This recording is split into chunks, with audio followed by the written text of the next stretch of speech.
이제 거의 지금 로마서를 끝내가고 있는데요. 오늘 본문 말씀을 같이 좀 한번 읽어보고, 그리고 우리가 같이 이 말씀을 상고했으면 좋겠어요. 로마서 15장 22절에서부터 마지막 33절까지인데요. 이 안에 상당히 중요한 바울 사상이 들어있어요. 그래서 우리가 오늘 이 말씀을 좀 깊이 좀 다루려고 그래요. 22절입니다. 그러므로 또한 내가 너희에게 가려 하던 것이 여러 번 막혔더니, 이분이 지금 어디서 이 말을 합니까? 고린도에서 이 말을 하는 거예요. 주후 몇 년이? 57년이에요. 이제는 이 지방에 일할 곳이 없고, 여기다 좀 줄거네. 이 지방이라는 건 지금 고린도를 이야기하는데, 거기에 원어를 보면 regions 복수로 되어 있어요. 다시 말하면 지금 이 그리스 지방, 마게도니아, 아시아, 터키 모든 갈라디 이 지방에 이제 자기가 이제는 할 일이 없다는 거예요. 굉장히 중요한 말씀을 여기서 좀 보세요. 이제는 이 지방에 일할 곳이 없고, 또 여러 해 전부터 언제든지 서바나로 갈 때 너희에게 가려는 원이 있었으니, 그러니까 이분이 로마로 지금 가고 싶은데 로마는 잠깐 들렸다가 스페인으로 가는 게 이분의 주 목적이라는 거예요. 네. 24절입니다. 이는 지나가는 길에 너희를 보고, 너희라는 건 지금 어느 사람들입니까? 로마에 있는 크리스천들이에요. 너희를 보고 먼저 너희와 교제하여 약간의 만족을 받은 후에, 그 말이 참 재미있는 말이에요. 나중에 제가 설명해 드리겠어요. 너희의 그리로 보내줌을 바람이라. 그러나 이제는 내가 성도를 섬기는 일로 예루살렘에 가노니, 이는 마게도니아와 아가야 사람들이 예루살렘 성도 중 가난한 자들을 위하여 기쁘게 얼마를 동정하였음이니라. 저희가 기뻐서 하였거니와 또한 저희는 그들에게 빚진 자니, 만일 이방인들이 그들의 신령한 것을 나눠 가졌으면 육신의 것으로 그들을 섬기는 것이 마땅하니라. 그러므로 내가 이 일을 마치고 이 열매를 저희에게 확증한 후에 너희에게를 지나 서바나로 가리라. 내가 너희에게 나갈 때 그리스도의 충만한 축복을 가지고 갈 줄을 아노라. 형제들아, 내가 우리 주 예수 그리스도로 말미암아 성령의 사랑으로 말미암아 너희를 권하노니, 너희 기도에 나와 힘을 같이 하여 나를 위하여 하나님께 비로 나로 유대에 순종치 아니한 자들에게 구원을 받게 하고, 또 예루살렘에 대한 나의 섬기는 일을 성도들이 바람직하게 하고, 나로 하나님의 뜻을 쫓아 기쁨으로 너희에게 나아가 너희와 함께 편히 쉬게 하라. 평강의 하나님께서 너희 모든 사람과 함께 계실지어다. 아멘. 이랬어요. 이 말씀이 약간 이해가 좀 어려운 부분도 없지 않아 있어요. 그거 제가 잘 설명을 해드리겠습니다. 우리 항상 제가 지난 시간에 했던 내용을 잠깐 항상 비쳤잖아요. 지난 시간 내용을 제가 길기 때문에 그냥 이야기 길게 안 하고요. 한마디로 말하면, 너희들, 내가 이방 사역을 하는 사람으로서 내가 자랑거리가 있다. 그러면서 이분이 그러는 게, 나는 이방인들을 위해서, 이방인들이 복음에 순종하게 만들기 위해서 나는 하나님의 말씀을 받은 자다. 그래서 말씀의 지혜와 명철과 지식, 통찰력, 말씀의 깊이와 넓이와 높이와 길이를 내가 깨달은 자다. 그것 때문에 내가 너희들에게 자랑한다. 이런 말씀을 하셨고요. 두 번째는, 이 말씀을 통해서 내가 나가서 가르쳐 보니까 성령께서 사람들의 변화되는 모습을 내가 보게 되었다. 그래서 내가 자랑스럽다. 이렇게 말씀하시는 거예요. 이것이 바울의 주사역이에요. 근데 바울께서 그러는 거예요. 내가 이렇게 할 때마다 때를 따라서 부사역을, 보조사역을 나에게 주시는데 표적과 기사의 능력도 주시고 성령의 능력도 이렇게 주셔서 주사역과 부사역을 순서대로 잘 감당하게 해주셨다. 그러면서 내가 이것을 가지고 내 민족만이 아니고 이것을 내가 모든 타민족들에게 전하는, 특히 미전도 족속들에게 전하는 일을 해왔다. 그러니까 나는 항상 미전도 족속 복음화에 집중해 왔기 때문에 남의 터 위에 건축하지 않는다. 이런 말씀을 지난 시간에 했어요. 이 말씀하시고는 오늘 본문 말씀으로 이제 들어가시는 거예요. 이제 바울이요, 안디옥 교회에 부임한 것이 주후 몇 년이죠? 주후 45년이죠. 그렇죠? 이분이 35년에 개종했죠. 항상 우리가 시간 개념을 잘 알고 있어야지만 성서를 정확하게 우리가 해석할 수 있어요. 35년에 개종하고 45년에 안디옥 교회의 사역자로 이제 처음 시작을 하는데, 그리고는 이분이 그 다음에 46년부터 쭉 해가지고 지금 로마서를 쓰는 57년까지요. 그러니까 이게 몇 년 동안에? 11년 동안이죠. 그렇죠? 11년 동안에 1차 여행, 2차 여행, 3차 여행. 이 선교 여행을 하면서 이분이 이 터키 지방과 그리스 지방을 마게도니아 북쪽 이라크를 다 복음으로 이제 이분이 커버를 했는데요. 이 11년 동안요, 사역하면서 이분이 그 소원이 하나 딱 있은 게 있어요. 이게 뭐냐면, 나는 로마 제국을 복음화하는 그러한 사역을 담당받은 사람인데, 이 로마 제국을 복음으로 커버를 하려면은 내가 이 동네에서 지금 자기 선교하는 지금 이 지역에서 터키나 그리스에서 왔다 갔다 하는 것보다는 나는 로마로 가는 게 훨씬 빠르다라고 생각한 거예요. 그러니까 로마에 먼저 내가 가가지고 로마 시에 있는 사람들을 복음화시켜서 그분들 가지고서 일을 하는 것이 더 로마 제국 전체의 복음으로 확산하는 일에 훨씬 더 효율성이 있다라고 이분은 본 거예요. 그래서 로마를 가려고 항상 마음을 먹고 있는 거예요. 사역 중에서도요. 그런데 예수님께서는요, 이분의 그 로마를 가고 싶어하는 이 마음을 가진 걸 알면서요, 그쪽으로 그렇게 보내질 않으셨어요. 그런 기회가 많았는데 오늘도 본문에 보면 내가 너에게 갈 그러한 욕심이 많아서 자주 가려고 그러는데 길을 막으셨다는 거예요. 그러니까 인간적인 생각으로는, 또는 그 이성적인 생각으로는 우리가 이 로마 제국을 복음화하려면은 먼저 그 호랑이 굴에 들어가야 되는 그런 이런 생각을 이분이 하는 거예요. 항상 이 생각을 하면서 1차 여행을 이제 하면서 1차 여행에 고작이야 시리아에서 와서 구브로 섬에 들렸다가 터키의 남단 갈라디아 지방까지 갔다 오는 거고 동네 게임이다. 이분이 볼 때는. 그래서 이분은 지금 전 로마 제국을 보고 있는 사람이 1차 여행을 하면서 그냥 자기가 생각하는 동네 게임 한번 했다고 생각할 수가 있어요. 이분이요. 그러니까요, 그 지역을 다니면서요, 이분이 보는 거예요. 복음을 받는 사람들 딱 보니까 그냥 하층 계급 사람들이에요. 시골 사람들이에요.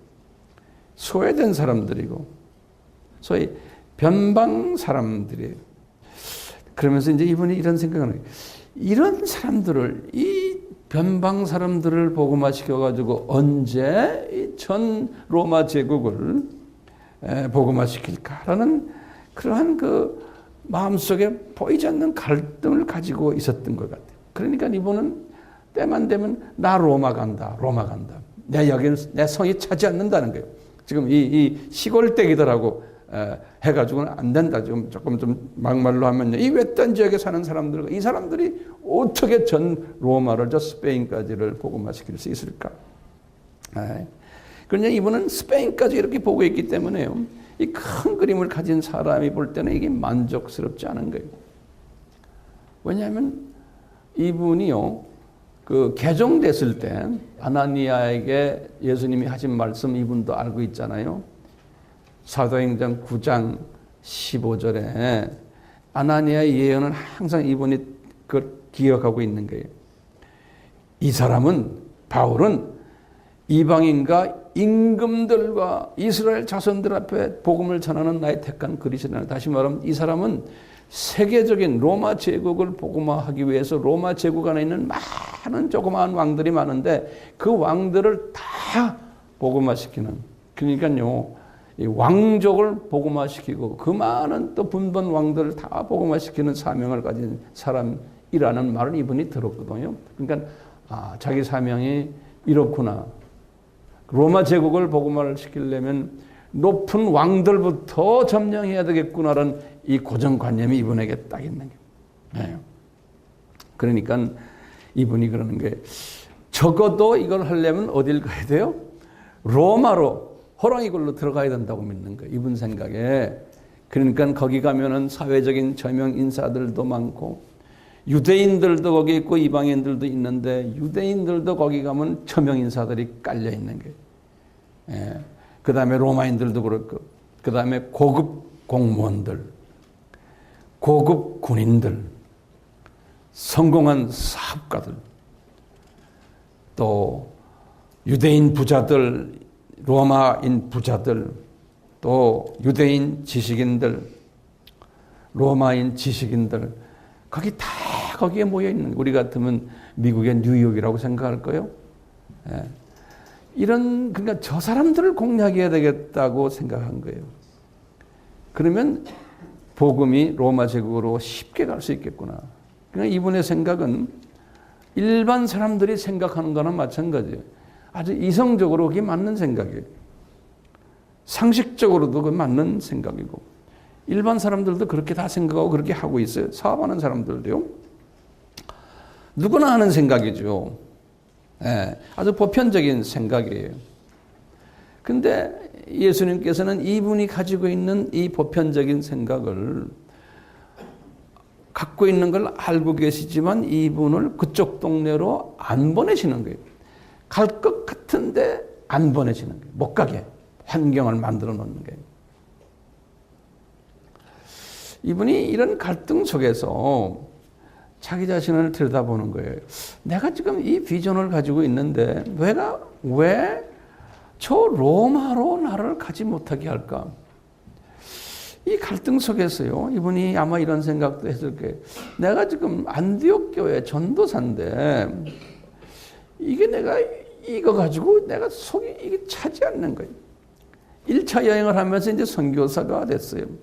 선교사가 돼서요, 선교 일을 딱 이제 1차 여행을 하는 도중에 보니까요, 자기는 지금 큰 꿈을 꾸고 있는데, 이 선교 도중에 비시디아 안디옥이라고 조그만 동네 가갔다가 거기 가서 유대인들에게서 얻어맞고, 그냥 이고니온이라는 데 가서도 돌로 한번 얻어맞아서 그냥 아주 그냥 이상한, 그냥 거의 죽게까지 돼서요. 루스트라에서는 완전히 죽은 사람으로 취급받은 거예요. 이런 그 상황 속에서 자기가 고민했으니까 내가 왜 이 동네에서 이러고 있지? 난 지금 전 로마 제국을 보고 있는데 이거 조그만 말에 와가지고 내가 지금 이렇게 사람들에게 핍박받고, 이게 이분이 볼 때는 답답지사예요. 그런 과정 속에서 이제 1차 여행이 끝냈어요. 끝내고 안디옥에 떠와 있는데 갑자기 이상한 소리가 들려오는 거예요. 바울, 당신을 지금 싫어하는 사람들이 지금 예루살렘의 기득권자들인데 그 사람들이 당신 다 싫어한다. 그 사람들의 제자들도 당신이 전한 은혜 복음 그거 이단이라 그런다. 그러면서 또 안 그래도 지금 갈등이 있는데 말이죠. 이런 잡소리가 들려오는 거예요. 그러니까 이 사람이 기분이 어떻겠어요? 나는 지금 전 로마를 지금 상대로 하려고 그러는데 이 쪼부라기, 그 사람 생각이에요. 이 쪼부라기들이 별거 가지고 나를 다 괴롭히네. 아마 이런 생각했을지도 몰라요. 네.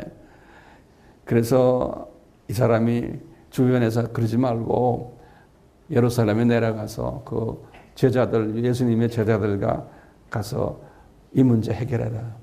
그래서 이제 이분이 갔잖아요.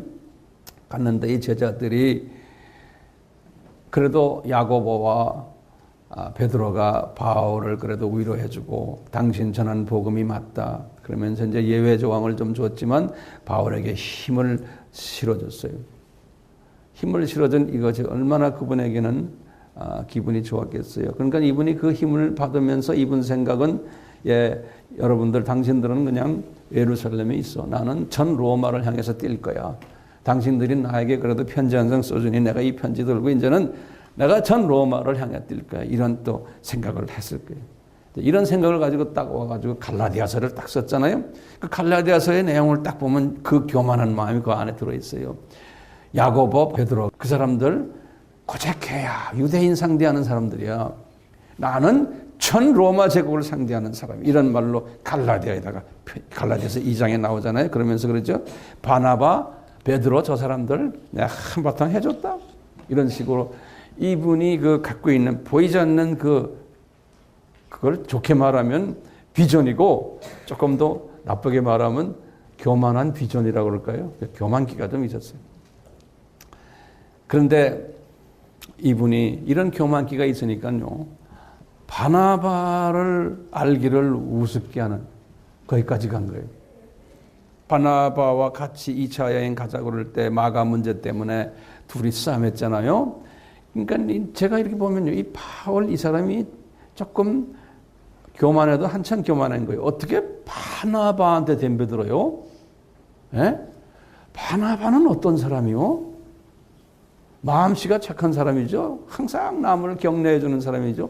이 사람을 잘못 건드린 거예요. 이 사람은 기득권자들인 야고보와 베드로 같은 요한 같은 사람들도 바나바를 무시를 못하는 거예요. 왜 그러겠어요? 바나바의 그 시스터가 마리아 아닙니까? 바나바의 시스터랑 바나바의 아들 마가랑 이 사람들은 아주 중요한 사람들이에요. 예루살렘 교회의 그 리더들 앞에서는 물질을 대는 사람들이에요. 교회 자리도 되고 마가의 다락방, 땅 팔아서 물질도 되고. 그러니까 이 지도자들이 이 가족을 무시 못하는 거예요. 그러니까 주류 쪽에서의 그 주류를 붙잡고 있는 사람들이 이 바나바 가족들이거든요.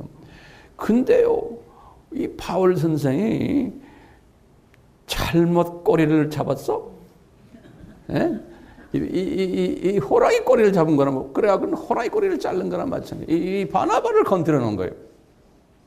그러니까 이분이 나중에 보니까 바나바를 건드린 거에 대한 자기의 그 후회가 있겠어요, 없겠어요? 있죠. 갈등이 있는 거예요. 내가 잘못했구나. 또 저 양반이 내가 3년 동안 아라비아에서 홀로 외롭게 있다가 예루살렘에 왔을 때 나를 제자들에게 소개해 준 사람인데 은인이에요. 그렇죠? 바울이 외로웠을 때 소개해 준 사람이에요. 그리고 7년 동안 또 다소라는 자기 고향에 가서 있을 때 외롭게 있을 때 바나바가 자기 고향에 찾아와서 자기를 안디옥 교회 부목사님으로 임명하게 한 자기를 사역하도록 가해되어 주는 그런 사람이 바나바예요. 이런 은인을 이 생각을 못하고 자기가 이분의 그 심정을 아주 기분 나쁘게 하고 그냥 이것이 나중에 성질 급해서 했지만 교만기가 있어서 했지만 갈등이 바울에게 있었겠어요? 없었겠어요? 그러니까 바울이 아마 이런 생각을 했을지도 몰라요. 에라, 이 안디옥교에서 내가 지금 아주 죽을 쓰는구나. 아이, 안디옥교에 나 사역하고 나 빨리 뭐 배를 타든 말을 타든 나 빨리 로마로 갈래. 다 집어던지고. 가끔가다 이런 사람들이 있어요. 현실에서 자기 위치를 잡지를 못하고 자기 실수 때문에 좀 했으면 빨리 떠나려고 하는 사람이 있어요. 이 바울도 똑같았을 거예요. 분명히 나 빨리 로마 갈래. 그 명색은 뭐야? 나 로마 제국 보고만 하려면 나 로마 가야 돼. 자기 실수한 건 생각 안 하고 이렇게 하는 사람들도 있죠. 바울도 분명히 이런 마음 가졌을 거예요. 그 당시에. 제가 혼자 추측하는 거예요. 예? 에라, 로마로 가자. 안디옥 빠이빠이 하고. 예. 1차 여행 해보니 변방에 있는 사람들, 그런 사람들 가지고 내가 어떻게 로마 제국을 보고만 해? 나는 그래도 이제는 그래도 교육도 많이 받고 나는 로마 시민권도 있고 헬라어도 잘하고 내가 실력이 있는데 저 쪼무라기들 동네 아줌마 아저씨들 데리고 내가 시골 사람들 데리고 내가 어떻게 로마 제국을 복음화시켜? 그러니 아예 로마로 가자. 이런 생각을 분명히 했어요. 로마로 가서 대어를 낚자. 지금까지 내가 돌아다녀보네 1차 여행 돌아다녀보니까 피라미드만 내가 지금 잠겨 있는 거다라는 그런 생각을 했을지도 몰라요. 그러니까 대어를 잡으려면 어디를 가야 돼요? 로마로 내가 가야 되겠다. 그러니까 이분이 1차 여행 끝나고 예루살렘 총회도 끝나고 2차 여행까지 하면서 이분이 항상 이 생각했어요. 빨리 대어를 잡으려면 로마로 가자. 로마로 가자. 항상 이 생각하고 있으면서 2차 여행을 했어요. 그러면서 2차 여행할 때는 그래도 적어도 아시아까지 간 거예요. 다시 말해 터키의 끝 저쪽 서남단까지 갔어요. 많이 이제 영토가 넓어졌어요. 이분이 지금 섬기던 영토 2차 여행 때는요. 넓어졌는데 주님께서 이제 이분의 마음을 아신 거예요. 딱 아시니까 너 로마 가고 싶지? 속으로 이제 주님이 다 아시니까요. 그래서 이분을 어떻게 했어요? 로마 가려면은 유럽 변경을 넘어야 되는데 그러니까 마게도니아 환상을 준 거예요. 그 마게도니아 환상을 때 이 사람은 아시아 사람이니까 유럽으로 갈 생각이 별로 없었어요. 로마는 가야 되겠지만 유럽의 국경선을 넘기는 그렇게 쉽지가 않았어요. 이분한테는. 그런데 마게도니아 환상을 딱 주면서 너 이제 유럽으로 넘어가라. 그래서 이제 유럽으로 진입하는 거예요. 들어가가지고 빌립보에 들어가서 감옥 생활도 좀 해보고 쭉 내려와서 이분이 고린도에 지금 딱 머물러요. 고린도에 이제 와서 딱 있는데 고린도에서 한 1년 한 6개월 정도 계셨잖아요. 고린도는 우리 같으면 부산 같은 도시죠. 거기에 보니까 뭐 국제 인물들도 많이 있고 여러 가지 장사하는 사람들 많고 거기에 보니까 날고기는 사람이 많은 거예요. 거기서 배만 딱 타면은 로마 갈 수 있어요. 그러니까 이제 이분이 거기에서 배 타고 이제 로마를 갈 생각을 하고 있었을 거예요. 그런데 고린도에 있을 때 주님께서 이분에게 메시지를 주는 거예요. 로마에 있는 유대인들이 지금 쫓겨나는 상황이다. 그래서 봐라, 브리스길라 아굴라 너 여기서 너한테 찾아왔지? 브리스길라 아굴라 이야기 들었지? 유대인들 거기 못 들어가 로마에. 우리 쫓겨왔어 지금 우리도요. 그래가지고 이제 아마 거기서 이분이 당분간은 로마를 갈 생각을 접었을 거예요. 이분이. 그런데 주님께서 이분에게 이 로마로 갈 생각을 접지 못하도록 성령님이 계속 이분에게 이 비전은 계속 줬어요. 그러면서 이제 3차 여행에 들어갔어요. 3차 여행에 들어가가지고 이분이 항상 로마 생각하면서 있다가 3차 여행 시작하자마자 두라노서원을 신학교를 이제 개설하면서 53년이죠. 주 53년에 신학교를 개설하면서 항상 마음속에 요 사람들 내가 훈련시켜가지고 내가 못 갈 바에야 요 사람들 내가 보내겠다. 그래서 몇 년 동안 훈련시켰어요? 2년 동안이죠. 53년에서 55년까지 2년 동안 훈련시켜서 몇 사람을 로마로 파송했어요? 30여 명이에요. 그 사람들 이름이 어디 나와요? 이제 우리 로마서 16장에 나와요. 우리가 이제 다음에 이제 로마서 16장에 이 사람들 이름을 가지고 저희들이 이제 공부하게 될 거예요. 예. 그러니까 이분이 자기 대타로 우선 이분들을 로마로 보내기로 결정한 거예요. 그런 가운데 이제 주후 57년에 고린도에 있는 데에 예수님이 이런 말씀하시는 거예요. 언젠가는 내가 너를 로마로 가게 하겠다는 거예요. 이 말씀을 이분이 옆에 따라오는 누가에게 말한 거예요. 누가야, 나 언젠가는 로마로 간다. 그러니까 누가가 이 말씀을 받아가지고 사도행전 19장 21절에 누가가 글을 쓴 거예요. 그래서 이제 사도행전 19장 21절에 그 말이 돼. 내가 꼭 언젠가는 로마로 갈 것이다. 그리고는 사도행전 20장 17절에서 35절에 이분이 로마로 갈 것을 항상 생각하면서 이제 이분이 이제 언젠가는 하면서 고린도에서 이제 마게도니아로 올라가서 다시 말하면 빌립보로 다시 올라가고 에베소에 들렸다가 거기에서 들리질 못해서 이분이 밀레도에 들려가지고 에베소 장로들에게 고별 설교를 하고 그리고는 이분이 거기서 이제 가이사라 다시 말하면 지금 이스라엘이에요. 이스라엘로 가는 배를 타고는 떠나는 거예요. 그래서 가이사라에 도착했어요. 가이사라가 어디입니까? 이스라엘의 한 도시죠. 근데 그거 할 때 사도행전 19장 21절에 누가에게 말한 말이 있어요. 이 바울이 그런 게 내가 로마로 갈 터인데 지금 요 말 잘 들으세요. 로마로 갈 터인데 당장 지금은 안 가고 내가 예루살렘에 다시 들렸다가 거기서 할 일이 있다는 거예요. 그래서 예루살렘에 들렸다가 거기에서 내가 로마로 간다라고 지금 주님이 나에게 말한다는 거예요. 그러니까 지금 여기 고린도에서 로마로 가려면 지름길에 배 타고 가면 되는데 지금 예수님이 이분에게 뭐라고 그러냐면 고린도에서 그 먼 예루살렘으로 다시 갔다가 거기서 볼 일이 있다는 거예요. 거기서 볼 일 본 다음에 로마로 가게 하겠다는 거예요. 이 말을 누가한테 말한 누가한테. 그러니까 누가가 사도행전 19장 21절에 써놓은 거예요. 그래서 누가가 이렇게 써놓군요. 나중에 누가한테 말한 요 말을 지금 오늘 본문에서 주 57년이죠. 오늘 본문. 이분이 로마 교인들에게 하는 거예요. 내가 이제 너희들에게 갈 테인데 잠깐 들리겠다. 나는 어디까지 가야 되는 사람이냐? 오늘 본문에 뭐라서 나는 스페인까지 가야 되는데 가는 길에 들리겠다는 거예요. 너희한테. 예. 이게 57년에 다시 말하면 이분이 예루살렘을 가기 전에 이 말씀 해놓고는 이분이 이제 예루살렘으로 이제 떠나는 거예요. 그런데 오늘 본문에 보면요. 장차 이분이 로마를 방문 잠깐 한다 그랬잖아요.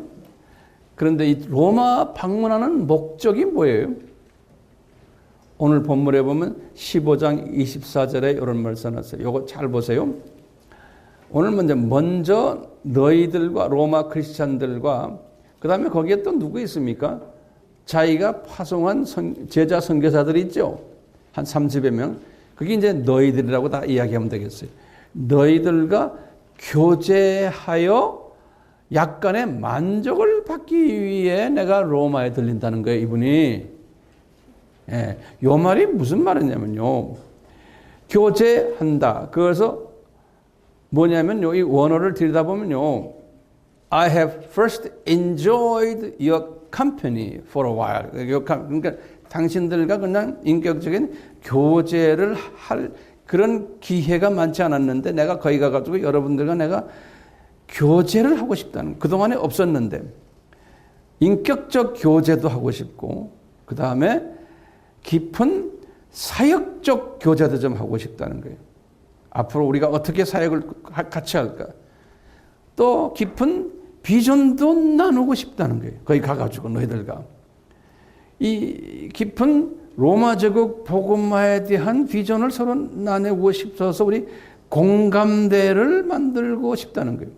요 공감대를 만들고 싶다는 말을요 약간의 만족을 받기 위해라고 이렇게 한국말로 표현했어요.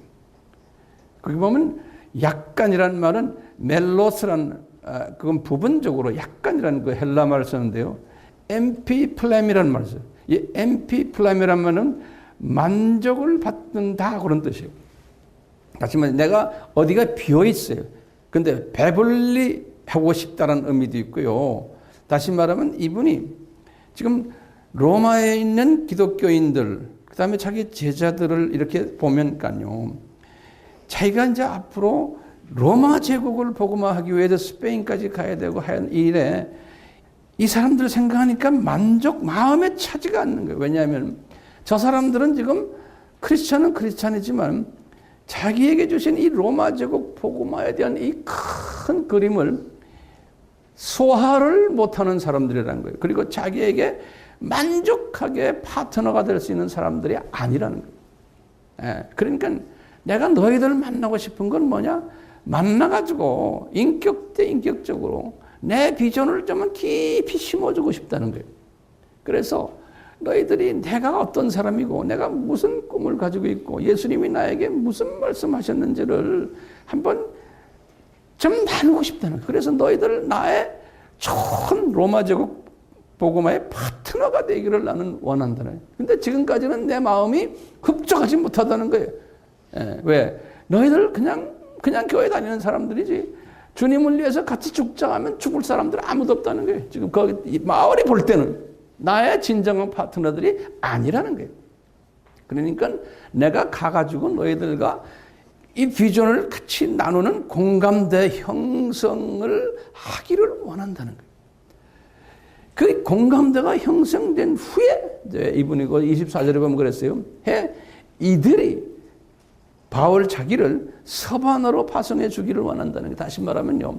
공감대가 형성이 된 후에 이분들이 뭐냐면 바울 선생 지금 스페인까지 가기를 원하십니까? 우리가 기도해 드릴게요. 우리가 돈 댈게요. 우리가 뒤에서 뭐 다 될 테니까 걱정하지 말고 가십시오. 라는 그런 파송을 받기를 원한다는 거예요. 바울이. 네? 그러니까 너희들이 나를 서반으로 파송해 주기를 자발적으로 파송해 주기를 나는 원하기 때문에 로마로 내가 가고 싶다는 거예요.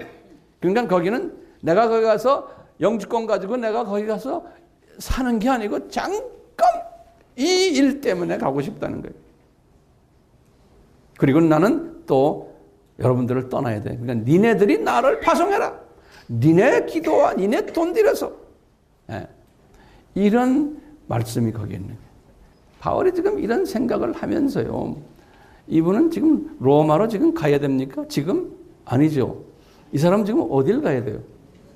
예루살렘으로 가요. 예루살렘으로. 이분이 지금요. 그러니까요. 로마 방문 전에 저 멀리 있는 지금 예루살렘을 재방문을 해야 되는 그러한 지금 상황에 있는 거예요. 거기 가려면 얼마나 힘들어요? 예? 마음이 무겁죠. 그 예루살렘으로 보내는 목적이 있어요. 첫째 목적이 뭐냐면요. 성서에 보면요. 바울이 마게도니아와 아가야 지방 교회 자기가 개척한 게 마게도니아라고 그러면은 빌립보 교회와 데살로니가 교회. 근데 그 중에 빌립보 교회를 이야기한 데살로니가 교회는 헌금 별로 헌금 줘놓고 말이 많은 데고 데살로니가 교회고 빌립보 교회는 그렇지 않은데. 그러니까 빌립보 교회, 그 다음에 고린도 교회는 좀 부자 교회니까 이렇게 해서 특히 이 두세 교회에서 헌금을 각출하도록 한 거예요, 바울이. 왜 그러냐면 예루살렘에 기근이 나고 예루살렘 교회가 교인들도 이제 별로 많지 않고 12제자들이 헌금이 많지 않으니까 생활도 힘들고 어려운 가운데 있는 소식을 항상 들으니까요. 너희들 우리 헌금 좀 하자. 그래서 그 헌금을 했는데 고린도후서 8장 1절에서 4절 보면 그랬어요. 이 사람들이 힘이 지나도록 풍성히 연부했다고 그랬어요. 고린도후서 8장 1절에서부터 4절에. 그리고는 헌금하도록 막 명령을 내린 것은 고린도전서 16장 1절에서부터 4절에 보면 그런 말씀이 나요. 그러면서 이분들에게 헌금을 하도록 한 그 동기가 뭐냐? 그러면서 이제 그 말씀을 오늘 본문에서 로마서 15장 27절에서 말을 하는 거예요. 뭐냐? 이 마게도니아 크리스천들아, 아가야 지방의 크리스천들은 그 고린도야, 고린도, 빌립보야, 데살로니가 기독교인 너희들은 예루살렘 교회와 교인들에게 빚진 자들이라는 거예요. 그러니까 금전적으로 빚졌다는 게 아니고 저분들을 통해서 너희들이 복음을 받았다는 거예요. 저 교회의 헌신 때문에. 그러니까 너희들은 영적 모든 빚을 그분들에게서 졌다는 거예요. 그러니까 이제는 우리는 신령한 것으로서 저들에게서 빚을 졌기 때문에 우리는 육신의 것으로서 그들을 섬기는 것이 마땅하다는 거예요. 바울이 지금요, 이렇게 헌신, 이 돈을 이분이 그걸 들고 이분이 여기저기 뽑게다 놓고 배 차고 강도들도 많고 하는데 그 먼 길을 얼마나 고생했겠어요. 예? 이것을 들고 이분은 예루살렘에 가야 되는 거예요. 목적이 또 하나가 뭐냐면 12 제자들에게 여보시오, 당신들 그땐 나에 대해서 오해가 많았죠.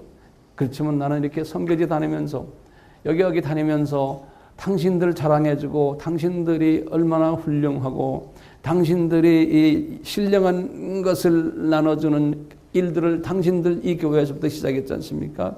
그래서 이제 그 고마움을 잊지 못해서 제가 내 제자들에게 이렇게 헌금을 걷어서 당신들에게 가져왔습니다. 그러면 이분이 거기다 뭐라고 했냐면 제자들이 야 고맙다. 너 정말 고맙다. 한 줄로 생각하고 내가 돈을 들고 간다는 거예요. 그러니까 이분들에게 내가 어느 정도 인정을 받기 위해서 바울이요. 그게 이제 두 번째 이유예요. 예루살렘에 가는 이유가요. 첫 번째 이유가 뭔지 알고 두 번째 이유가 뭔지 알겠죠? 세 번째 이유는 뭐냐면요. 15장 31절에 로마서에 그랬어요. 예루살렘에 있는, 다시 말하면 유대에 있는 순종치 아니하는 자들에게, 다시 말하면 그곳에 복음에 순종하지 않는 사람들이 있는데 그분들에게 복음을 전해서 구원받게 해주기 위해서 간다는 거예요. 몇 가지 목적이 있어요? 세 가지 목적이. 자, 이 세 가지 목적을 가지고서 지금 예루살렘에 도착했어요. 예루살렘에 딱 도착하는 그 순간이 바울이 3차 여행이 끝나는 순간이 주 57년이 사도행전 21장 17절이 그게 예루살렘에 도착했다는 말이 거기 나와요. 그게 3차 여행이 끝나는 순간이 주 57년에. 자, 지금부터 잘 들으세요. 우리가 지금 역사 이야기하는 거예요. 이렇게 도착을 딱 했어요. 도착했는데 도착했던 소식을 듣고는 예루살렘에 있는 크리스찬들이 몇몇이 환영 온 거예요. 환영을 왔는데 그때 바울이 혼자 간 게 아니거든요. 바울이 또 이제 우리가 하는 거 보니까 누가도 따라가는, 누가가 저 사도행전 썼잖아요. 예. 도착했는데 기독교인 몇몇이 이제 이분들을 즐겁게 환영했다고 그랬어요. 그래서 이제 이분들이 그 당시에 환영할 때 12 제자들은 대면을 안 한 모양이에요. 그 조그마한 도시인데도 그 소식 듣고도 이분들이 안 나타난 거예요. 예. 그러니까 바울과 이 분들이 제자들을 그 다음날 찾아갔다고 그랬어요. 그래서 이제 야고보와 요한이나 베드로를 만나가지고 그 장로들이라고 그러죠. 이분들에게 문안을 했어요. 문안을 하고 인사드리고 그리고는 헌금을 드렸어요. 그리고는 바울이 자기가 그동안에 선교한 1차, 2차, 3차 여행에 대한 선교 보고를 드렸어요. 성서에 보면 그랬어요. 드렸는데 그 드렸다, 선교 보고를 드렸다 이렇게만 기록되어 있고요. 누가가 글 썼거든요. 사도행전은요. 누가가 옆에서 이렇게 다 보았잖아요. 봤는데 요분들이 끼안껏 수고했다. 헌금 이렇게 보내줘서 우리가 정말 너무나 고맙다. 야, 뭐 잔치 한번 하자. 뭐 이런 이야기가 없는 거예요. 예. 누가가 그런 걸 전혀 쓰질 않았어요. 거기에 이분들의 반응을. 근데 이분들이 그렇게 딱 선교 보고받고 헌금 받은 다음에 금방 말하는 게 그게 하여튼 좀 기분 나쁜 말이에요. 사도행전 21장 20절에서 26절에 그러는 거예요. 바울아, 내가 우리 제안이 하나 있다 그러는 거예요. 만나자마자 이런 소위 밥맛 없는 이야기를 하는 거예요. 예? 밥맛 없는 이야기라고 해서 좀 기분 나쁘지만 저는 그렇게밖에 표현이 안 돼. 제가 있어도 밥맛 없을 것 같아요. 뭐라 그러냐면요. 지금 이 예루살렘 중심부라고 또 온 유다와 저쪽에 지금 당신 있는 저쪽 터키 지방에는 지금 유대인 크리스찬이 수만 명이라는 거예요. 이분들이 네가 가르치는 바울 신학에 대해서 삐딱하게 있다는 거예요. 그래서 이 사람들이 너를 죽이려고 그런다는 거예요. 그러니까 네가 여기 왔다는 거 알고는 지금 아시아 지역이니까 지금 터키 사람들 그쪽에 지금 유대인 크리스찬들이 너를 죽이려 지금 오고 있다는 거예요. 예루살렘으로. 그러니까 바울아, 너 그 사람들 그 사람들에게 네가 그렇지 않다는 걸 좀 보여주라는 거예요. 그러려면 머리 깎고, 그 다음에 결례라는 건 물도 씻고 그 유대인들의 그 율법에서 가르친 대로 다 하면서, 그 다음에 율법 지키는 자의 모습을 한번 보여주라는 거예요. 그러면 이 사람들이 너에 대한 오해가 풀어질 거라는 제안을 하는 거예요. 누가요? 12 제자들이. 나라면 그렇게 안 하겠어요. 내가 12 제자라면 어떻게 하겠어요? 그놈의 자식들 내가 제자들인데 내가 오면 혼쭐 내줄 거예요. 그래서 그놈들이 오면은 야 이놈들아, 이분이 어떤 분인데 너희들 이러냐 이놈들아 하고 이렇게 할 거예요. 저라면요. 근데 이 양반들 베드로도 성질 급한 사람인데 야고보도 정의의 사람인데 그렇게 안 한 거예요. 너 그렇게 한번 해봐라. 그 바울 같이 가던 사람들 다 그렇게 했다는 거예요. 했는데 그 순간에 아시아에서 지금 바울을 죽이려고 온 사람들이 막 바울을 죽이려고 그러는 거예요. 그럴 때 이 12 제자들이 서서 야 이놈들아 이거 뭐야 하고 그거를 하지 않고 다 오리발 내민 이야기. 오리발 내밀었던 말은 없지만 그분들이 어떻게 했다는 말이 기록이 안 돼. 누가가 기록을 안 해놨어요. 다시 말하면 누가가 속으로도 누가도 굉장히 섭섭했으니까. 아마 이분들이 피했던 것 같아요. 그러니까 지금 바울이 이 유대인들에게 잡힌 거예요. 예루살렘에서 이렇게 선한 일을 하고, 그러니까 주님께서 이걸 다 가이드하신 거예요. 잡혔어요. 잡혀서 지금요 있는데 누가 와서 도와주느냐? 거기에 있는 로마 군인 천부장이 와서 도와주는 거예요. 천부장이. 니네들 왜 이렇게 싸움질하느냐 이놈들아. 그래가지고 바울을 이렇게 껴안아 주는 거예요. 그래서 너희들 이러지 마. 이 사람이 분명히 무슨 이유가 있어서 이러는 거다. 그러고는 바울을 딱 앞에다 세워놓고는 그 소위 유대인 사람들 앞에서 설교하게 하는 거예요. 그래서 바울이 설교하는 기회를 가진 거예요. 사도행전 22장 1절에서부터 21절에 그 내용이 쫙 나와요. 바울이 유대인들 앞에서 설교를 하니까요. 유대인들이 바울을 죽이려고 음모하는 거예요. 사도행전 22장 22절에서 29절에 죽이려고 음모를 하니까 천부장이 또 앞에 서가지고요. 바울을 어디를 데려가냐면 유대인 제일 높은 곳 공회라고 있죠. 유대인 국회에 데려가는 거예요. 바울을. 그래서 바울이 이 공회에서 설교를 하도록 하는 거예요. 거기에 보니까 대제사장 아나니아도 있고 바리새인들, 사두개인들, 높은 사람들 공회가 한 70명 회원이 있거든요. 제일 높은 사람들. 이 사람들 앞에서 이분이 자기 간증을 쫙 하면서 예수님 이야기를 하도록 하나님이 이끄시는 거예요.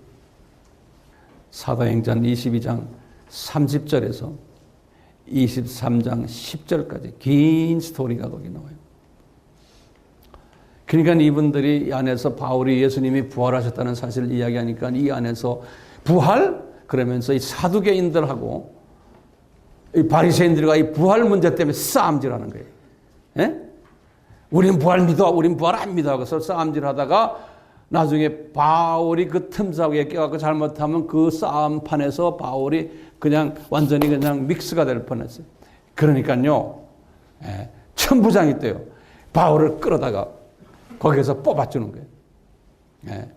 그래갖고 천부장이 그러는 거예요. 이 사람 여기서 안 되겠다. 이 예루살렘에서는 안 되겠구나. 그래갖고는 어떻게 해요? 가이사라로 모시고 가자. 이 사람을. 바울을 가이사라에 왜 그러냐면 거기에 총독 벨렉스가 있기 때문에. 그러니까 총독 벨렉스가 결정권이 있다. 바울이 죄인인가 아닌가, 나쁜 짓 했나 안 했나를. 그래가지고 바울을 호위해가지고 로마 군인들이 가이사라면 우리 같으면 인천으로 생각하면 돼. 바닷가 도시. 거기를 데려간다. 그러니까 보세요. 이 바울의 예루살렘 사역이 기가 차게 하나님이 계획하시고 이루시는 걸 볼 수 없어요? 예? 아까 그 목적 중에 하나가 뭐였어요? 헌금 주는 거 하고 그 다음에 제자들에게서 인정받는 거. 근데 헌금은 줬지만 제자들에게 인정받았어요? 못 받았어요. 그 다음에 또 뭐예요? 거기에 있는 사람들을 복음화 하는 거예요. 특히 유대인들과 이방인들까지. 이방인 고급 군인들까지. 예루살렘에 있는. 그러니까 이런 과정을 통해서, 이 핍박을 통해서 주님께서는 유대인, 고급 유대인들이, 공회원들 다 예수님의 복음을 하면서 듣게 하는 거예요. 나중에 그 안에서 이제 기독교인들이 분명히 나왔을 거예요. 예. 안 들었으니까 듣게 하는. 그러니까 바울이 이야기할 때 예수님이 누구다 이야기 그렇게 하는, 자기의 과거부터 쫙 이야기한다고. 그래서 내가 이렇게 다메섹에서 예수님 만나가지고 나 이렇게 쫙 듣고 있는 거예요. 왜 이 사람들이, 저 사람이 우리 같은 지식인이었는데, 바리새인이었는데, 우리 같은 공회원이었는데 저 사람이 저렇게 변했어? 이걸 성령님께서 바울 입을 통해서 보여주신 거예요. 그리고는 로마에 있는 천부장, 백부장, 그분들 따라다니는 로마 군인들, 이 사람들이 이거 이방인 아주 핵심 멤버들 아니에요? 그분들 예루살렘에 와 있는 핵심 파견 군인들에게 복음을 전하는 기회를 주님이 주신 거예요. 그러니까 그분들에게 쫙 복음을 전하는 거예요. 그게 예루살렘 사역이에요. 그러니까 정확하게 이 사역을 하게 하기 위해서 예수님께서 바울을 로마로 먼저 보내지라는 거예요. 너는 할 일이 있다는 거예요. 바울이 아무리 자기가 로마로 가려고 해도 주님이 때가 아닌 거예요. 그러니까 아직도 할 일이 있으니까 이렇게 해서 예루살렘에 보내가지고 예루살렘에서 할 일을 다 하도록 하신 거예요. 그 일이 딱 끝나니까 바울이 자기 돈 내고 버스 타고 가는 게 아니에요. 예? 하나님께서 로마 군인들 호의를 받아가면서 군인 말을 타고 병거를 타고 가이사를 가는. 왜? 가이사에 가면 또 할 일이 있는 거예요. 가이사라 사역이에요. 가이사야 사역은 거기엔 누가 있다고요? 총독 누가 있어요? 벨렉스가 있는 거예요. 이 총독 벨렉스에게 간 거예요. 사도행전 23장 24절에. 그래서 이제 가이사라에서요, 이 총독 벨렉스에 의해서 이제 소위 연금 상태지만 어느 정도 자유스럽게. 그래가지고 2년 동안 그 가이사라에 있으면서요. 거기서 지금 이제는 분봉 왕들을 복음하는 로마 군인들과 천부장과 백부장, 그 다음에 이제는 한 단계 업그레이드해서 로마의 분봉 왕들. 그래가지고 2년 동안요, 가이사라에서 그분이 벨렉스와 그 부인 드루실라를 복음화시키고요. 벨렉스의 후임자인 베스토까지. 그러니까 베스토까지 다 한 다음에 그분들이 기독교인이 됐는지 안 됐는지는 우리 사도행전에는 안 나와요. 그렇지만 복음을 최소한 들었어요. 그러면서 이제 베스토가 하는 말이 뭐냐면, 이 사람 우리 실력으로는 안 된다. 이 사람 로마의 황제 가이사 황제에게 보내야 되겠다. 그러니까 이제 가이사라에서의 할 일들을 다 하니까 뭐예요? 그 다음에 이제는 로마로 보내는 일인데 그것도 무료로 가는 거예요. 그래서 이제 베스도를 방문했던 또 분봉방 그 유명한 왕이 아그리빠 왕이라고요. 이 사람이 자기 딸 베니교와 같이 이 베스도 총독을 방문했다가 이분들이 복음을 듣고는 바울에게서 이분들이 아주 그냥 확 갔어요. 이 사도행전 25장 1절에서 쭉 26장 32절까지의 이야기가 이 이야기예요.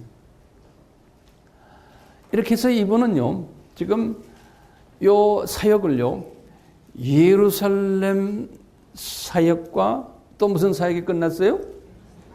가이사라 사역이 끝난 거예요. 그러니까 3차 여행이 딱 끝난 게 예루살렘 도착이에요. 그렇죠? 그러니까 이제 3차 여행 끝난 게 57년에 끝났죠. 그러니까요, 46년부터 1차 여행부터 57년에 몇 년 동안 선교 사역했어요? 11년 동안이요. 이게 사도 바울의 주 사역으로 보시면 돼요. 사도 바울 마음에는 주 사역 끝나고는 어딜 가야 돼요? 자기 생각에는 이제는 로마로 이제 가는 게 이분이 생각이었는데 우리 주님께서는 아니다. 너 이제부터 로마로 가기 전에 한 3년 동안에 내가 틈새 사역을 하나 줄게. 이 틈새 사역. 근데 보니까 이 틈새 사역이 엄청난 중요한 사역이에요. 왜냐? 이때까지는 하층 계급 사람들을 보고만 했지만 이제는 아주 주류 그룹들을, 유대인 주류 그룹과 이방인 주류 그룹들을 복음화시키는 한 요 3년 내가 틈새 사역이라고 한번 만들어 봤어요. 예. 바울은 전혀 이걸 생각도 못 했던 거예요. 바울은 그냥 인간적으로 또는 그냥 난 로마 간다. 그런데 주님께서는 자꾸 막으시고 여러 번 막으셨다고 그랬어요. 막으시고는 요 틈새 사역하더라고요. 그래가지고 이제 가이사라 사역이 2년 끝냈어요. 끝났는데 이제 거기에서 이제 베스도랑 아그리파 왕이랑 이런 분들이 이 사람 우리 실력으로는 안 된다. 로마로 데리고 가야 된다. 로마에 가서 시자에게 이분을 맡기자. 그래가지고요, 이제 로마로 이제 떠나는 거예요. 가이사라에서요. 근데 무슨 배를 탔어요? 알렉산드리아 배, 애굽 사람이 운영하는 배, 상선. 이 상선을 탔어요. 상선을 딱 탔는데 그 상선 안에 사람이 몇 명이 탔는지 아세요? 276명이 탔어요. 사도행전 27장 33절에서 38절에 보면 276명이 탔는데 이 안에는요, 어떤 사람들이 탔어요? 이게 상선이니까 이 안에 애굽 장사꾼들, 유대인 장사꾼들, 또 시리아의 장사꾼들, 또 터키 장사꾼들, 그리스 장사꾼들, 로마 장사, 이 비즈니스맨들이 주로 막 무역하는 배니까요. 탔죠? 거기에 또 죄수들도 탔다고 그랬어요. 사도행전 27장 1절에 보면. 그리고는 그 안에 바울을 호송하는 로마 군인들이 또 탔는데 백부장이. 그러니까 백부장이면 밑에 군인이 100명 있다는 소리예요. 그러니까 이 안에요, 다양한 사람들이 거기 타고 있는 거예요. 그러니까 주님께서는요, 요 사람들을 복음화를 해야 되는 거예요. 요 사람들을.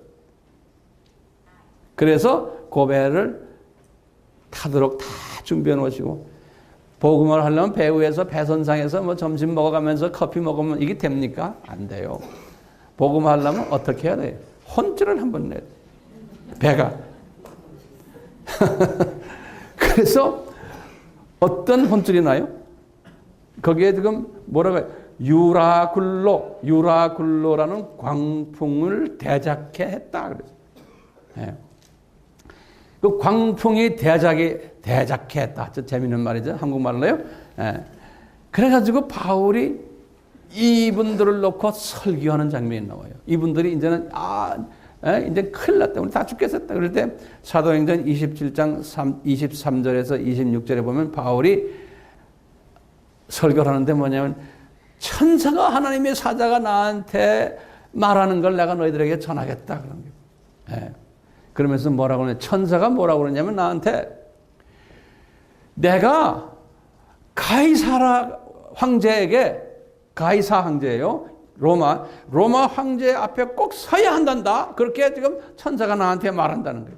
그렇기 때문에 내가 안전하게 전부 다 로마로 도착하게 돼 있다는 거예요. 왜요? 그 황제 앞에 내가 서야 되기 때문에. 그러면서 뭐라 그러냐면 너희들도 다 안전하게 가도록 네 손에 다 맡겨놨단다 그런데 너에게 다 줬다. 그러니까 여러분들 안심하시오. 걱정하지 마시오. 우리가 이제 이 배가 거의 파손됐는데 이제는 우리가 이제 좀 있으면 어떤 섬에 다다를 겁니다. 그러니까 걱정하지 말아요.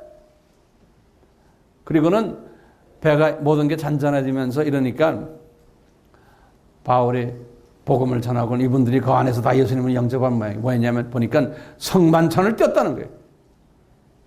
사도행전 27장 33절에서 38절에 보면 떡을 가져다가 축사하시고 예수님이 하신 대로 성만찬 떼어갖고 이분들에게 떡을 주면서 다 그러면서 거기다 그랬어요. 이 중에 270여 명 중에 한 사람도 머리털을 잃어버린 사람이 없다는 거예요. 그러니까 지금 주님께서 이 틈새 사역에서요, 이 상선 사역이라고 제가 이름 붙여봤어요. 예? 이 상선 사역을 하면서 이 안에 이제 로마 제국 복음화를 위한 일꾼들이 그 안에서 다 만들어진 거예요. 일일이 다 다닐 필요가 없는 거예요. 주님께서 그저 시키는 대로 하기만 하면 되는 거예요.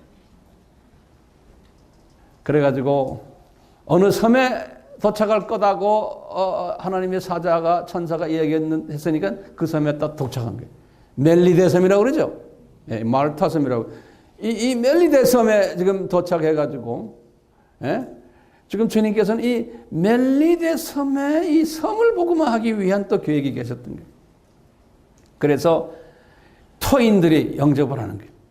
멜리데 섬에서. 그런데 갑자기 독사가 나타나가지고 바울의 손을 물도록 해서 바울의 턱턱턱 털어버리니까 끝난 거예요. 그래서 사람들은 그 독사에 물리면 죽는데 바울이 턱턱턱 털어버리니까 저 사람이 신이구나 그런 거예요. 그러니까 멜리데 섬 사람들이 어이구 신이 왔구나. 그러니까 하나님의 능력이 임재하심을 이제 멜리데 사람들이 보는 거예요. 근데 멜리데 사람들만 봐요? 276명도 같이 보는 거예요. 그러면서 와, 저 사람 우리가 폭풍 속에서 살아났는데 여기 와서 또 기적을 일으키네. 그러니까 이분들이 주님 예수님에 대한 그 믿음이 더 공고해지는 거예요. 그 멜리데 사람들 중에서도요, 그 토종들 중에 제일 높은 총독 있죠. 추장이 보블리오. 그러니까 바울에게 융숭한 대접을 하고 있는데 갑자기 그 부친이 열병이 나서 이질에 걸린 걸 바울이 고쳐주는 장면이 있잖아요. 이렇게 해서 이 멜리데 섬 사람들까지 다 복음화돼요. 지금도 멜리데 가면 말터라고요. 관광지인데요. 거의 기독교인들이에요. 자, 그래서 이제 이분이 이렇게 하면서 로마에 도착했죠. 드디어. 네. 언제? 주후 몇 년에? 주후 60년이에요. 그러니까 이 틈새 사역을 3년 동안 하면서요. 예? 이 틈새 사역이 얼마나 중요한가 우리가 알 수 있는 거예요. 자, 그러면 한번 잠깐만요. 틈새 사역 전에 주 사역이 뭐였죠? 1차에서 3차 선교 여행 사역이죠. 이 사역의 특징을 내가 잠깐 불러드릴 테니까 한번 적어보세요. 이 사역의 특징과 이 틈새 사역의 특징이 어떻게 다른가? 이 주 사역은 특징이 일반 디아스포라 유대인 개종 사역을 했어요. 두 번째는 일반 이방인 개종 사역을 했어요. 그리고는 이분이 세 번째는 교회 개척 사역을 했어요. 네 번째로는 두라노 서원을 열어서 지도자 훈련 신학교 사역도 했어요. 다섯 번째로는 문서 사역도 했어요. 갈라디아서 49년, 데살로니가 전후서 51년, 고린도 전후서 55년, 로마서 57년. 그리고는 이분들의 사역의 특징이 뭐냐? 미전도 적석 복음화 사역을 했어요. 계속 복음화가 되지 않은 곳을 다니면서 바울이 했어요. 이게 11년 동안의 주 사역의 특징이. 그런데 이 틈새 사역은 3년이 이 3년의 특징을 좀 봅시다. 이 틈새 사역의 3년의 특징은 첫 번째는요, 예루살렘 교회에 빚갚기 사역을 했어요.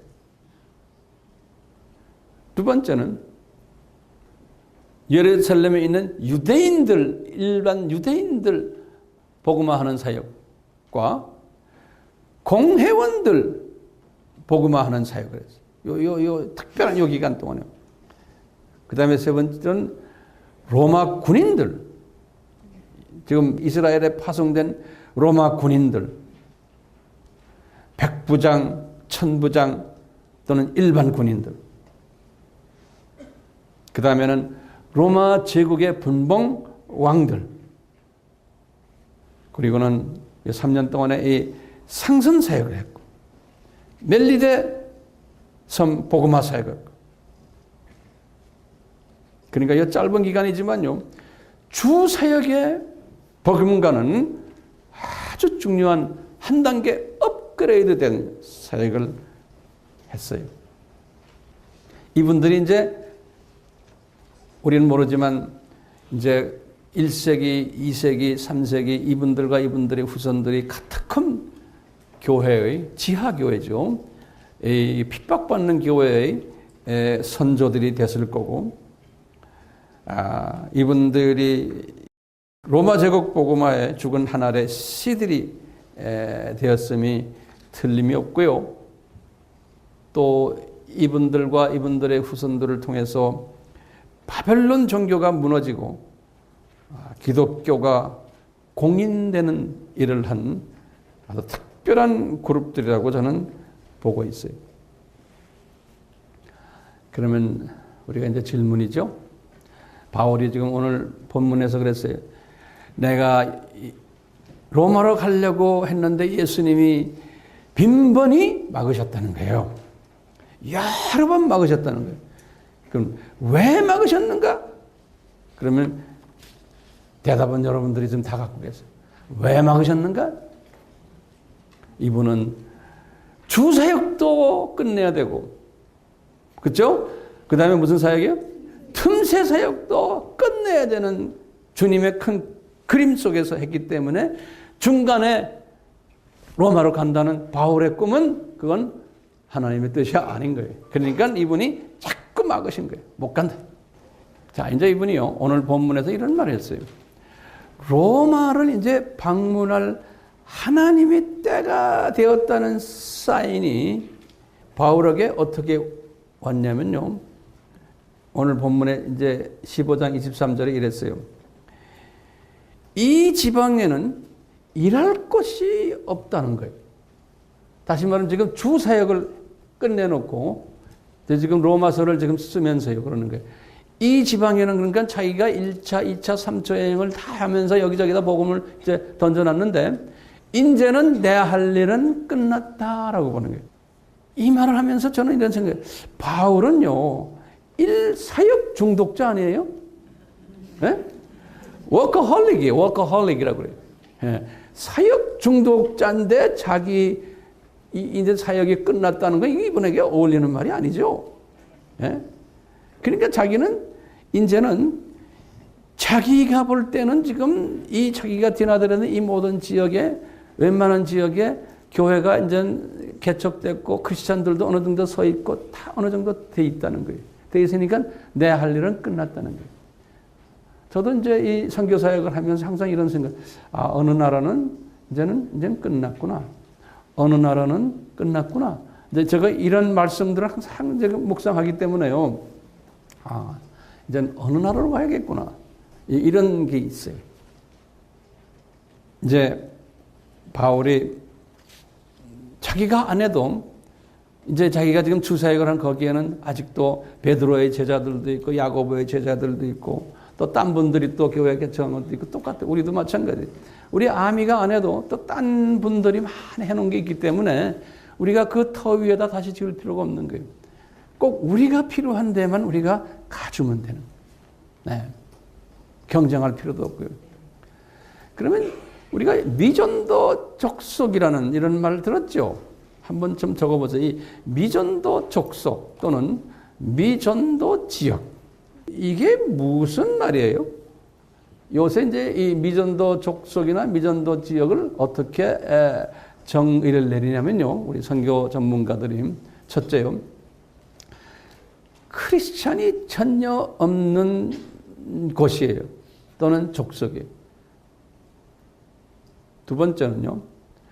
복음을 전혀 들어보지 못한 족속 또는 곳 또는 선교사가 들어가지 않은 곳 또는 가정교회가 없는 곳이라고 뭐 다 같은 이야기들이지만 그러니까 전혀 복음과는 관계없는 황무지 그것을 미전도 족속이라고 그러니까 달라요. 어떤 사람들은 미전도 족속 하면 복음은 들었지만 아직 풀타임 사역자가 없는 곳이다 라고 할 때도 그것도 미전도 족속으로 보는 사람들도 있어요.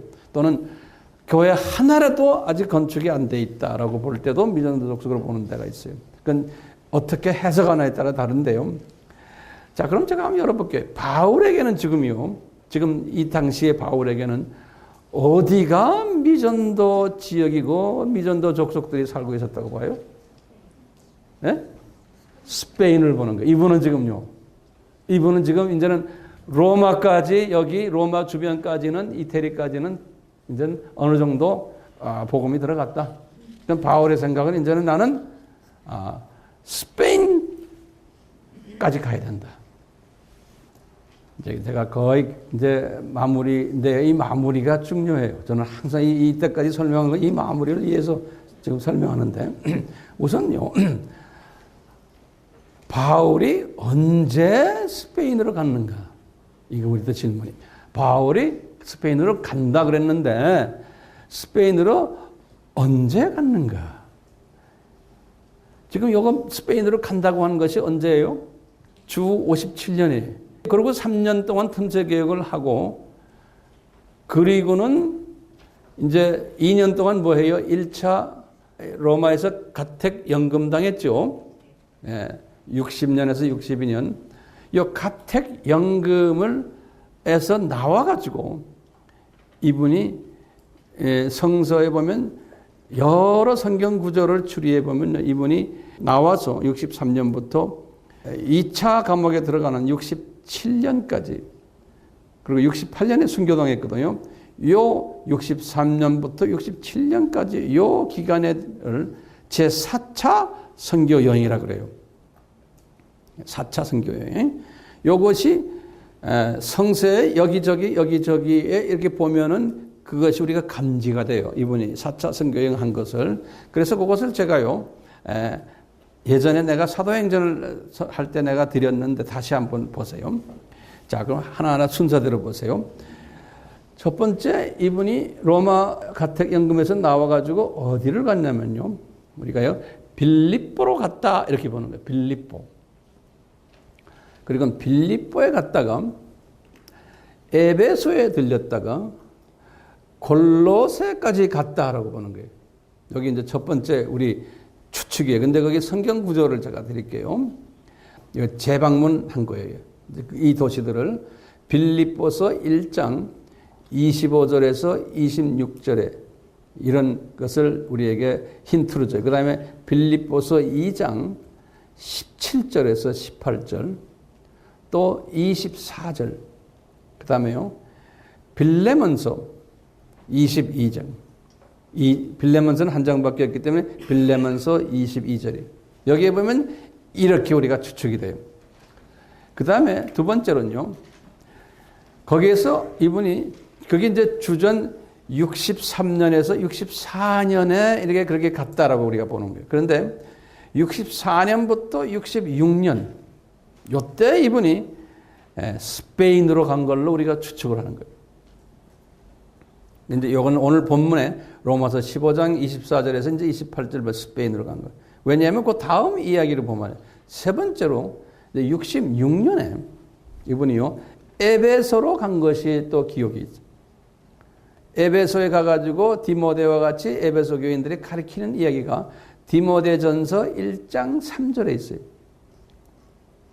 그리고는 같은 66년에 드로아에 간 것이 드로아.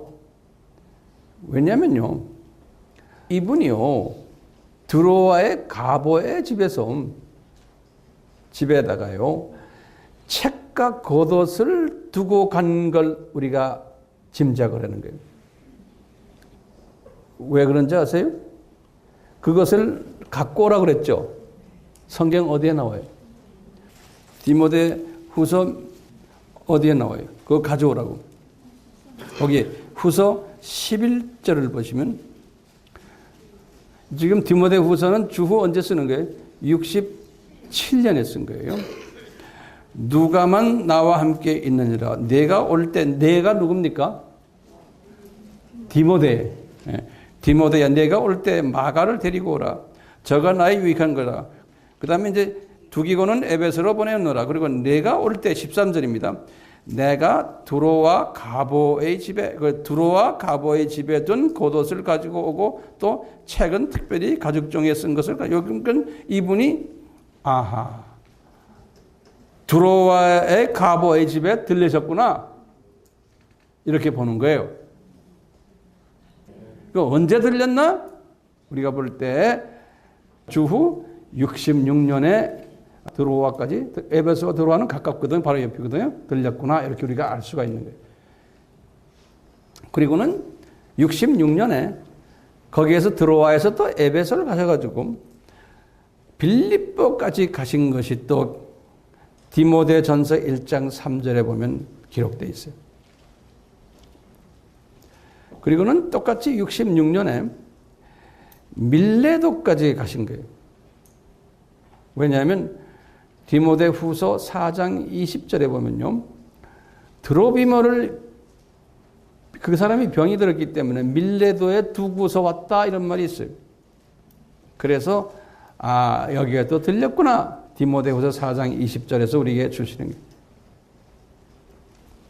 그리고는요, 그레데까지 가시는 게 있어요. 그레데. 디도와 함께 이 그레데에서 같이 그레데에 갔는데, 이 그레데는 디도의 고향이죠. 그것에서 이제 그 교회 장로들을 안수해서 임명하고는 디도는 그곳에 그냥 머무르게 했다라는 디도서 1장 5절에 보면 나와요. 그래서 보면 이분이 그레데까지, 그레데는 바로 그 아가야 지방, 고린도 거기 바로 밑에 있는 섬이거든요. 그러다가 이제 그 다음엔 우리가 이제 추측하는 게요, 그 그레데에 있다가 고린도로 올라갔다라고 보는 거예요. 고린도에 올라갔는데 왜 고린도에 올라갔느냐? 로마서 16장 23절에 보면요, 고린도에 그 가이오라는 사람이 있는데 그 사람이 크리스찬들을 자기 집에다 항상 머물게 하면서 밥도 주고 하는 그 고린도에 아주 그 식주인이라고 한국말 우리 성경에 돼 있어요. 그래서 분명히 바울도 고린도에 가서 이 집에 들렸다라고 우리가 보는 거예요. 그분이 가면 대접도 잘해주고 잠자리도 재워주고 아마 그런 일들을 했던 모양이에요, 이 사람이. 그래서 이제 요 가이오라는 식주인 집을 갔을 것이라고 우리가 추측하는데, 이 역사에 보면요, 그러면 이 바울이 거기 이제 66년에 바울이 언제 어디서 체포됐느냐? 그럴 때 그 고린도에서 보면요, 조금만 북쪽으로 올라가면요, 그 니코폴리스라는 데, 니코폴리스라고요. 이제 일반적으로 그 니코폴리스에서 체포를 당했다라고 보는 학설들이 있어요. 그래서 이제 그 니코폴리스에서 이제 배를 타고는 로마로 가서 로마 감옥에서 순교당했다. 68년에 이렇게 보는 거예요. 자, 이제 제가 결론적인 말 몇 마디 좀 드릴게요. 우리가 이제 바울의 생애를 이렇게 보면요, 바울의 생애를 보면은 분명 바울이 이런 사역을 하도록 모태에서 예정됐죠.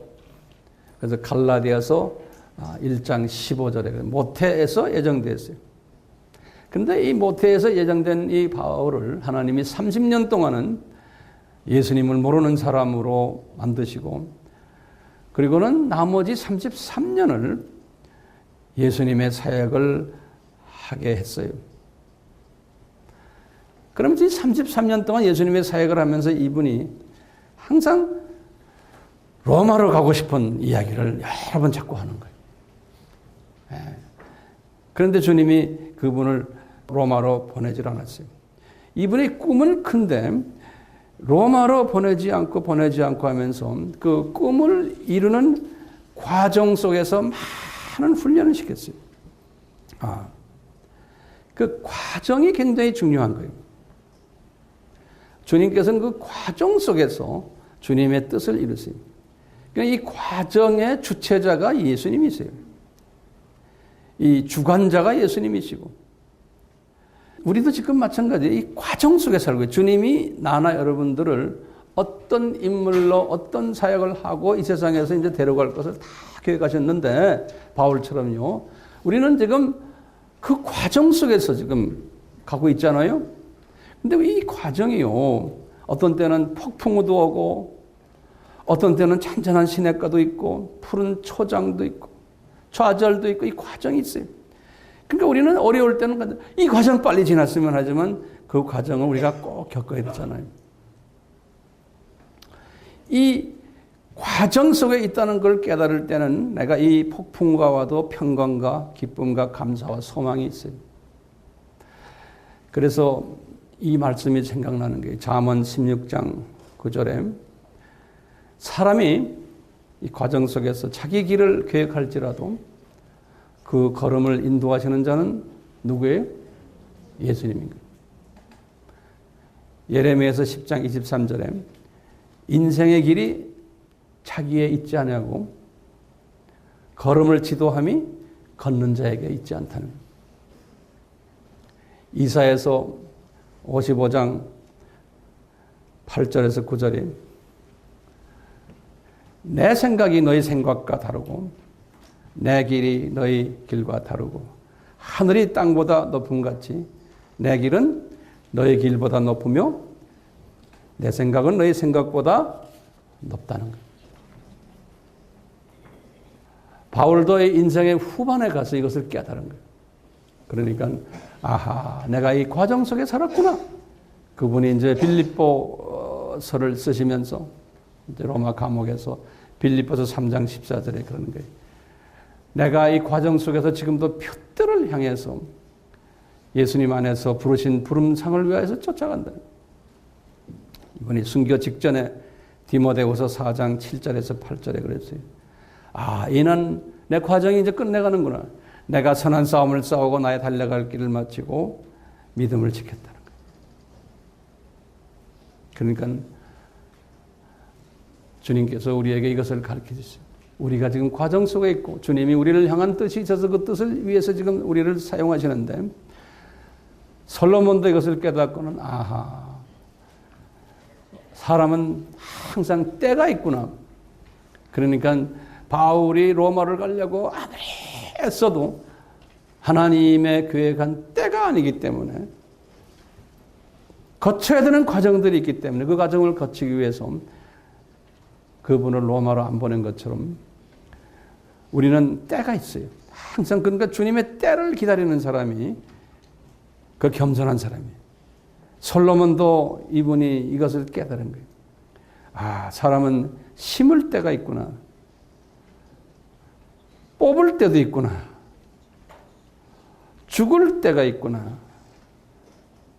치료받을 때, 헐 때가 있고 세울 때도 있고, 어떤 때는 울 때도 있고 웃을 때도 있고, 슬퍼할 때도 있고 춤출 때도 있고, 돌을 던져 버릴 때도 있고 돌을 거둘 때도 있고, 안을 때도 있고 안는 일을 멀리할 때도 있고, 솔로몬의 고백에 찾을 때도 있고 잃을 때도 있고, 지킬 때도 있고 버릴 때도 있고, 찌들 때도 있고 꿰맬 때도 있고, 잠잠할 때도 있고 말할 때도 있고, 사랑할 때도 있고 미워할 때도 있고, 전쟁할 때도 있고 평화할 때도 있다는 것.